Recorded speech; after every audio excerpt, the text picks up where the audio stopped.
Nag-umpisa yung love story namin. Actually, hindi naman love story.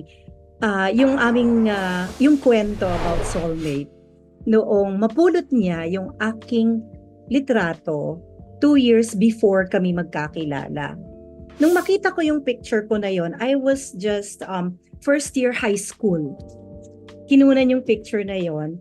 So gandang-ganda ako dun sa output. Nakaipit siya sa libro ko. Pagkatapos, since gandang-ganda ako doon, after a month na realize ko, tinignan ko yung libro ko, wala yung favorite picture ko. Yun na, wala na. Wala na. Nakita ko na lang muli ang picture na to several years after kami mag-asawa. That's more than 10 years na tayo mag-asawa noon, no?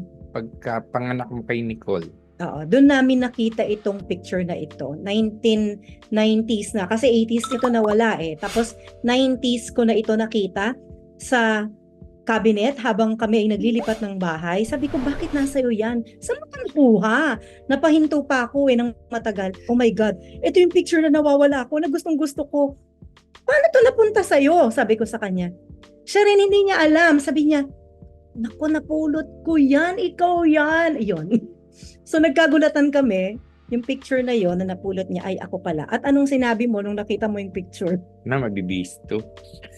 Sabi ko, maganda eh, diba? Sabi ko, pag nakita ko itong babaeng to, pakakasalan ko to. Tapos tinago ko na siya. Wala na sa isip ko yun.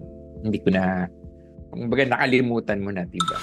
So maybe we were meant to be. Siguro yun yung patikim na sila magkakatuluyan, something like that. So lalo na sa church kami nagkakilala. Sa church din yan nawala eh. Doon niya din napulot. So sabi namin, okay, maybe we're meant to be, we're soulmates, ganyan. So now we're turning 31 years na kaming married. In a way, para kayo minatchmake ng simbahan, no? Para nag-iwan siya ng picture, pinagtagpo kayo doon. And we're servers at church. Doon talaga na-develop yung aming relationship as una friends. Tapos, yun, eventually, naging boyfriend, girlfriend, yan. Yeah. Noel, I'm curious.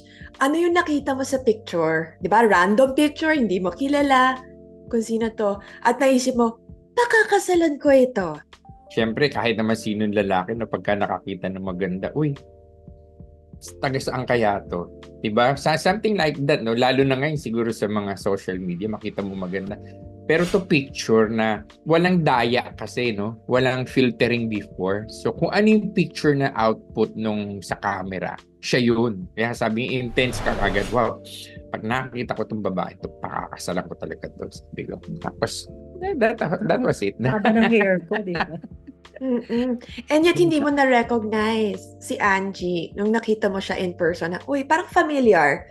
Wala na, nakalimutan ko na. Kasi nung napulot ko yun, it was after 2 years nung magkakilala na kami. So, kumbaga, yung sa picture niya... 2 years before tayo. Oo, medyo siguro nag-iba ng konti, umaba ang buhok or whatever, diba? So, yun, kumbaga nawala talaga. Wala na sa alaala. Pero the picture is still with me.